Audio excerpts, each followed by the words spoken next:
नागपूर जिल्ह्यातील देवलापार वनपरिक्षेत्रात एक धक्कादायक आणि तितकीच चिंताजनक घटना समोर आली आहे। दुयापार गावात एका बिबट्यानं थेट घरालगतच्या गोठ्यात शिरून तब्बल 6 तास धुमाकूळ घातला।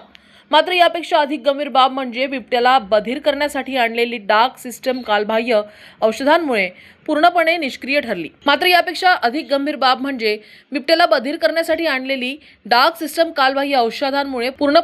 ठरली। या घटनेमुळे वन विभागाच्या तयारीवर आणि कार्यपद्धतीवर मोठे प्रश्न उपस्थित होत आहेत।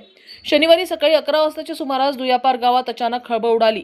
जंगलातून आलेला बिबट्या मनोज सांगोळे यांच्या घराशेजारील गोठ्यात शिरला।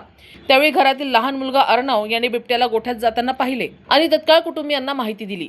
घटनेनंतर परिसरात भीतीचे वातावरण निर्माण झाले।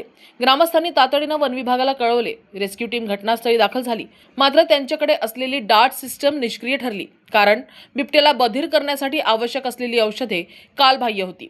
माहितीनुसार बिबट्याला बेशुद्ध करण्यासाठी केटामाइन आणि झायलाझिन ही महत्त्वाची औषधे लागतात।